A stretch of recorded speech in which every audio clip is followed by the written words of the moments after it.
We've been really high on the Fern for a long time. Personally, I love that digital knit fabric. Gives you just that extra little bit of cushion. You can actually notice that. Has a lot of flexibility in the backrest. Coming from a brand like Haworth, you're getting really good policies, a good return policy, good warranty, and the build quality is really nice on this chair too. So I'm going to be at a really high A for this.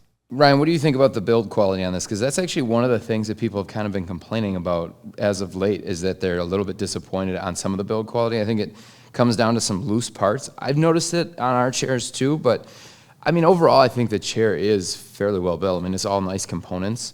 I would say that for me personally, I give this a solid A all around. They've got good return policy, good warranties. Build is solid for what you're going to get, and it is a super comfortable chair. Unlike Ryan, though, I love the lumbar support. So if you want some really dialed-in lumbar support, get the extra lower lumbar, and definitely skip the headrest because that thing is not that comfortable. Yeah, I tend to agree. I think the build quality, I'd consider the build like A minus in terms of the whole industry. I don't think it's quite up there with like a Herman Miller or a Steelcase, mainly just due to quality control issues out of the factory. I think if you get one that's perfectly put together and all the screws are tight, then it's competitive to the other two brands. The problem is we don't see that type of consistency. But from a quality, overall, adjustability, comfort, for me, this is an S tier chair. It's one of the only chairs that I've ever used that I've put in the coveted S tier. Now, I need the digital knit, no headrest, and no lumbar in order to achieve that S tier rating. But for me, it checks all the boxes. I love the seat. I love the arms. The backrest is absolutely incredible. Really good flexibility, and you're getting great policies because it's Haworth. So for me, this is S tier. We're only about a third of the way through this list, and I'm just loading this thing with S tiers. We've got another S tier, Herman Miller Gaming Embody. I have put this thing in S tier for like 3 years now. For me, another chair that just checks all the boxes. Ridiculously adjustable. The movement that you get out of the backrest and the seat is really, really good. I love the range of movement and the flexibility. The build quality, second to none. It's Herman Miller. Great policies, good return policy. It's S tier all day for me. Yeah, I think what Ryan said, it's an awesome chair for sure. I mean, the build on this thing is incredible. It looks super cool from a chair standpoint. As long as you're a chair nerd, I think you're going to think it's pretty dang cool. It's very comfortable in the seat with the pixelated seat system. I like the backrest a lot too. The only thing I personally don't like, which I'm on record stating, is that this always, for whatever reason, with my height at just about 6 foot, this curls my shoulders over just enough to make it uncomfortable for longer sitting periods. But like these arm pads, super soft. They are not maybe as adjustable like with the adjustment numbers that it has, but they're super big pads and they cover as much range as I need. And obviously Herman Miller's got great policies. The only thing I don't love is that they charge you now $99 to return their chairs. But I get it. A lot of people are buying multiple chairs and probably firing them all back at them. So I understand why they're doing it. But still, it's hard to beat. I'm going to go A+ on this. I'm going to be with Ryan at that S tier. I love this big, wide seat. You can kind of move around in a little bit, and it has some flexibility. Again, that backrest, lots of flexibility. I'm able to kind of take away some of that shoulder roll by edging out the backrest. You can actually change the backrest tilt independent from the recline. That kind of helps fix that issue for me. And again, like Greg said, it's a great looking chair if that matters to you. So I'm going to be at that S tier.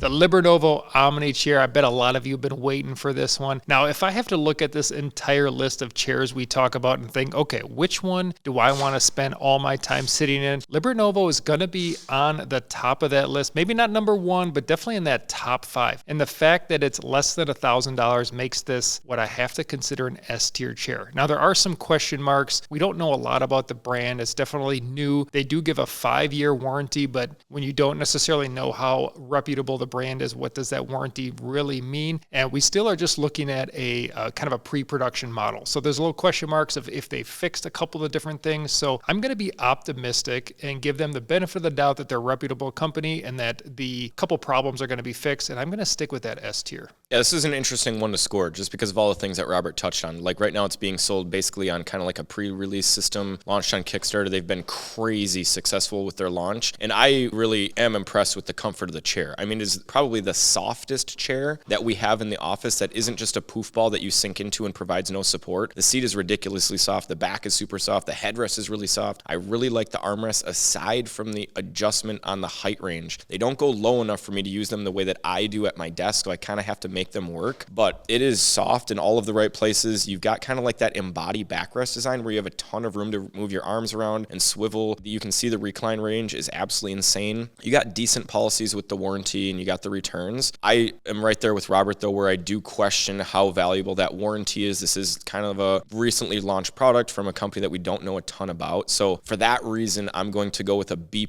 overall, but I do think it is a very good chair. A lot of interesting stuff going on. I'm not going to get into the electronics that Greg's touching. He'll probably touch more on that. Yeah, this chair is super interesting. I was actually one of the first to see it when I went to the Neocon trade show. And the first initial sit test on this chair is just like cush ball all day, right? A little bit concerning, but they do have 3 different densities of foam as you kind of like work your way back in the seat, which was also super unique. But for me personally, I'm just a little bit worried. Number one, that the seat is as soft as it is right now, just because what is that doing longer term? I don't know what that means longer term.